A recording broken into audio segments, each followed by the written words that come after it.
Hello everyone! Kumusta po kayo? Welcome sa ating channel, ang Abatin Agrobiz. Mga kasaka, pinifeature po natin ngayon ang ating 4-in-1 combined rice mill machine. Ito po yung tinatawag nating 4-in-1 kasi hindi lamang po ito rong rice at corn mill machine mga kasaka, may pulverizer din po ito. So, tingnan natin mga kasaka. Ito po yung ating pulverizer machine na kung saan kahit pwede nyong i-powderize dito.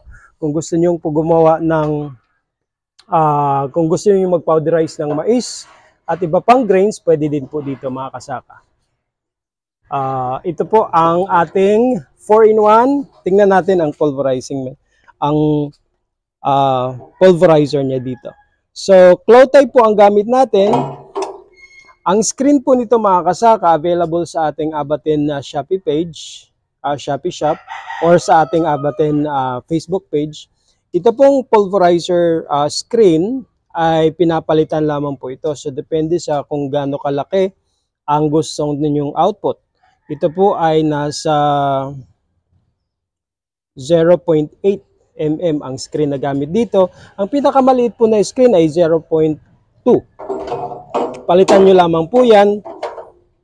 Tapos isara. Gawin dumi. Yan po. Para sa mga grains, pwede nyo po ilagay dito. Ang mga grains, pwede nyo pong ilagay dito. Kung halimbawa, gagamit naman kayo ng mga dried na mga fruits, for example, or yung mga panit, mga dahon na dry, pwede nyo ilagay dito. So, dalawa po ang pwede nyo paglagyan. So, dito naman po lumalabas yung ating output. Yung powderized na siya, dito po lumalabas yun. Pwede nyong lagyan niya ng sako or yung malaking container para sa output natin. Itong side naman po mga kasaka, ang ating rice at corn mill machine. So dito niyo gagawin ang rice milling ninyo or kung gagawa kayo ng corn grits or crack corn, dito din po yan. So ipasok nyo lamang po dito, tapos i-adjust nyo dito ang flow ng materials ninyo. Siguraduhin ninyong hindi mabibilaukan, kaya dito i-control natin. Tapos, from here, dediretso yan dito. Dito naman siya mini-mill. So, gamit po natin dito is makapal na rice sieve screen.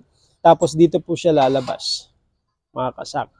So, ito po ang ating pag-adjust. Kung halimbawa, nagmi-mill kayo ng palay, tapos may mga hindi malinis ang ang milling niya, may mga palay pa na buo-buo na hindi natatanggalan ng balat, dito lamang po yan ina-adjust. Yan, hihigpitan niyo lamang po. Tapos ilalak niyo po dito mga kasama. Yan. Kung gusto niyo naman po mag-crack corn, dito din po yun ilalagay or corn grits. So depende po sa output ninyo. Kung gusto niyo crack corn, mas malaki, i-adjust niyo lamang din po dito. Kung gusto niyo naman pong corn grits, mas maliit, ihihigpitan nyo lamang po dito. So, may switch po ito mga kasaka na kung saan ito turn nyo lang dito sa likod. Sa likod, i-switch nyo lang kung gusto nyo pulverizer or gusto nyo rice mill machine. Ito po yung ating switch. Ganyan. Yan. Pero siguraduhin ninyo naka-stop muna yung ikot ng motor bago ninyo i-switch dito. Huwag nyong left and right lipat-lipat agad kasi po ang motor natin is nagbabago po yan ng direction para mas lalong maalagaan natin ang motor. Ito po ang ating 4-in-1 mga kasaka. At alam nyo po kung magkano ito mga kasaka, mura-mura lamang po ito. Ito po ay 30,000 pesos lamang po. Meron tayong 20,000 pesos na single.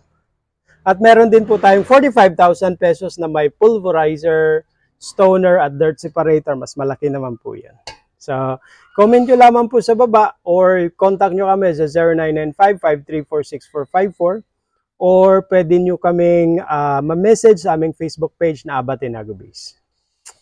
Okay po mga kasaka, yun lamang po.